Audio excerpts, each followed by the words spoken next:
এক সময় গভীর জঙ্গলে থাকা একটি গর্ভবতী হরিণের প্রসব বেদনা শুরু হলো। এদিকে তখন সন্ধ্যা নেমে আসছিল। অন্যদিকে আকাশে ঘন কালো বজ্রগর্ভ মেঘের সঞ্চার হলো। বিদ্যুতের তীব্র ঝলকানির সাথে ঘন ঘন বজ্রপাতের ফলে জঙ্গলে আগুন লেগে গেল। নিমেষে সেই আগুন গ্রাস করতে লাগলো গোটা জঙ্গলকে। আসন্ন প্রসবা হরিণটি তখন জঙ্গল ছেড়ে একটি নদীর ধারে চলে এসে স্নান সেরে জল পান করতে লাগলো।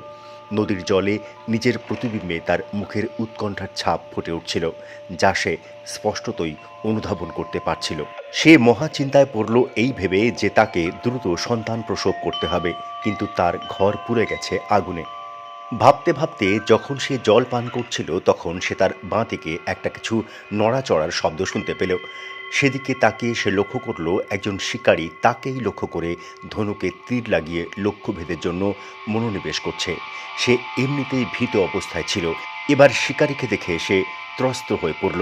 তখন সে দ্রুত সেই স্থান থেকে সরে পড়বে এই ভেবে ডান দিকে পালানোর চেষ্টা করতেই নজরে পড়ল ঝোপের মধ্যে লুকিয়ে থাকা একটি হিংস্র সিংহ তার দিকে দৃষ্টি নিক্ষেপ করে রয়েছে, আক্রমণ করবে বলে। এমতো অবস্থায় হরিণটি কি করবে ভেবে উঠতে না পেরে স্থির হয়ে দাঁড়িয়ে দেখল তার পিছনের জঙ্গলটি সম্পূর্ণ আগুনের গ্রাসে দাউ দাউ করে জ্বলছে।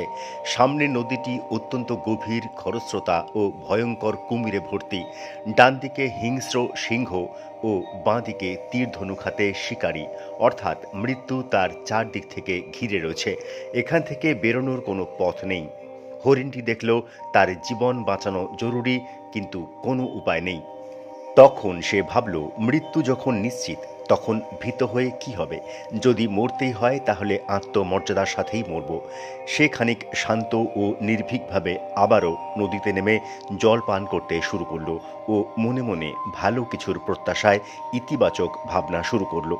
এদিকে সেই শিকারী হরিণটিকে এক মনে জল খেতে দেখে যে মুহূর্তে তীর ছুঁড়ল, অমনি তৎক্ষণাৎ আকাশে বিদ্যুতের তীব্র আলো ও বজ্রপাতের শব্দে শিকারীর তীরটি লক্ষ্যভ্রষ্ট হয়ে লাগলো সিংহের গায়ে। তীরবিদ্ধ আহত সিংহের চোখ পড়ল শিকারীর দিকে। সেই শিকারীকে ধাওয়া করল। প্রাণ বাঁচাতে শিকারীও দিল ছুট। এদিকে বজ্রপাতের সাথে সাথেই শুরু হলো প্রবল বৃষ্টিপাত। জল খাওয়া শেষ হতেই হরিণটি মাথা তুলে দেখল ডাইনে বায়ে না আছে সিংহ, না আছে শিকারী। জঙ্গলের আগুনও গিয়েছে নিভে প্রবল বর্ষণে।